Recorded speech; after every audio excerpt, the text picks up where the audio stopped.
Hello kaibigan, ayan. Welcome back to my channel and welcome back kaibigan. So in this video ay may nagtanong kasi sa akin ay isang kaibigan dito sa comment section bakit nga ba daw nagkakaroon ng ganitong violation sa kanyang mga Facebook account.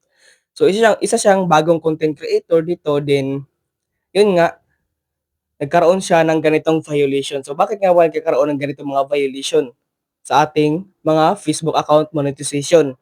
So dito nakalagay na, we restricted your account because you cannot follow the community guidelines rules ng Facebook. Okay, so kung ikaw ay isang content creator at hindi mo alam or wala kang pake sa monetization rules ng Facebook, naku, wag ka nang mag-vlog talaga dahil yung monetization rules ng Facebook ay napakahigpit. So yun ang hindi alam ng karamihan. So kung ikaw ay nagkakaroon ka rin ng ganito, so, maybe may na-violate kang mga rules. So, ano nga ba yung mga rules ng Facebook?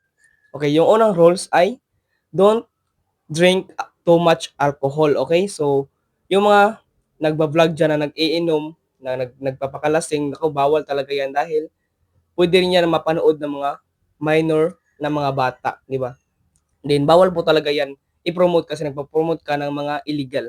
Tapos, yung pangalawa ay yung nagkakaroon tayo ng mga violation dahil sa mga kutsilyo or mga matutulis na mga bagay.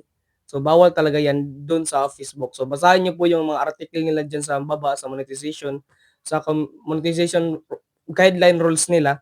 Makikita niyo po doon yung mga bawal po. Dito sa YouTube, marami talagang bawal.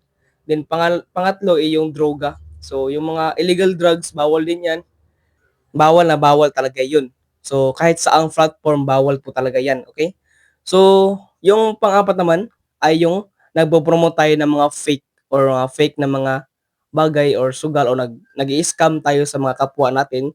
Tapos nalaman 'to ng Facebook or may nag-report sa inyo, tapos nalaman nila, so doon ka talaga magkaka-restricted. So, need mo i-delete yung video na yun or kung ano man yung gustong ipa-delete ng Facebook sa inyo. So, need mo po yung sundin, kahit malaki, kahit million of views na yun, basta gusto deletein ng Facebook, i-delete talaga mo yan. Dahil wala kang magagawa dyan dahil naka-violate ka sa kanilang mga community guideline rules sa monetization nila. So, hindi ka talaga mamonetize.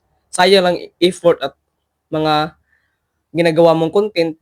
So, kailangan mo talaga basahin yung kanilang guideline rules bago ka mag-upload. So, sa akin kasi, before ako nag-content creator dito sa YouTube, binasa ko muna lahat ng mga guideline rules nila, 'di ba? So, kung ikaw ay nagkakaroon ka rin ng ganito, so tigilan muna at kung maaari ay iwasan mo yung mga bagay na sinabi ko sa inyo dahil nakakaapekto din yun sa ating mga community guidelines or para ma-monetize tayo, okay? So, ganun lang kaibigan, then I hope nakatulong 'tong video na 'to.